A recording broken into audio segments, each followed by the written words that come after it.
Mga lagan, so first time natin gagamitin si UMG. So full tank tayo ngayon dito sa Ono Tungko or Grotto. Malalaman natin ngayon kung magkano yung aabutin ng ano na to, full tank natin. Didiretso tayo ngayon ng Pangasinan. So dito natin malalaman yung actual na kain ng MG natin. Ayun mga bugoy, mga lagan. Let's go. Yun. So 243 43.8. Oh, 43.8. 2501. Hello mga lagan. So update lang tayo sa biyahe natin kanina. Goods yung biyahe natin. Ang bilis ng biyahe natin.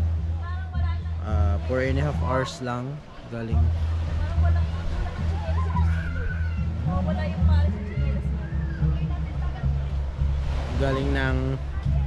galing ng Bulacan papuntang, pasensya na, kinat ako ng asawa ko.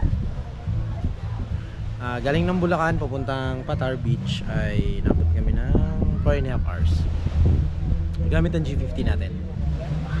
So far so good yung G50 natin. Pag kailangan ng hatak, nandun. Pag kailangan ng pang-overtake, nandun. So hindi kanya bibitinin.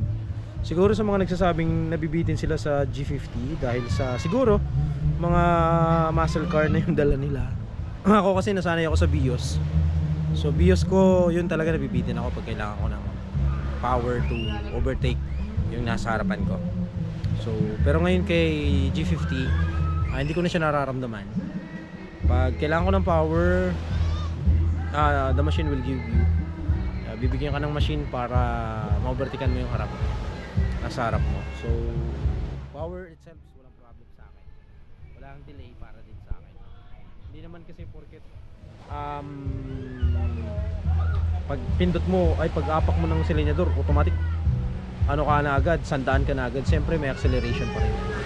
Pero hindi naman siya ganoon ka hindi naman siya ganoon ka delay na aabutin ka ng almost 3 to 5 seconds bago mo maramdaman. Within a second lang din, siguro 1 to 2 seconds, maramdaman mo na yung ano niya, yung pagbilis ng power ng makina, pagbigay ng power sa'yo. So far so good si G50 natin. Yung full tank ko na 2.5 ay hanggang ngayon lagpas pa siya sa kalahating bar. So possible makauwi siya ng makauwi siya ng Bulacan, yung 2.5 natin, no?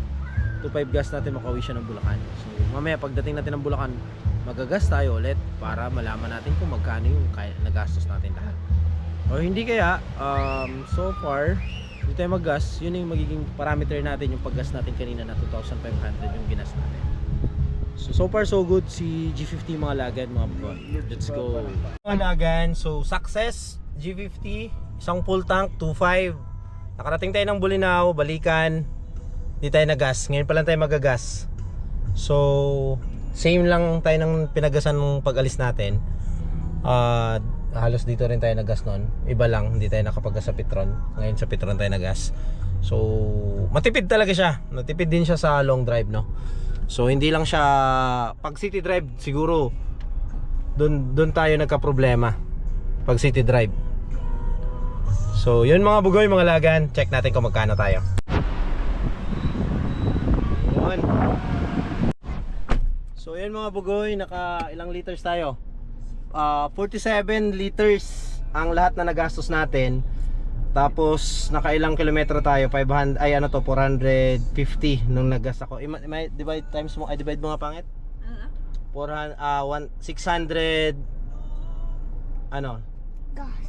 615 kilometers, oo.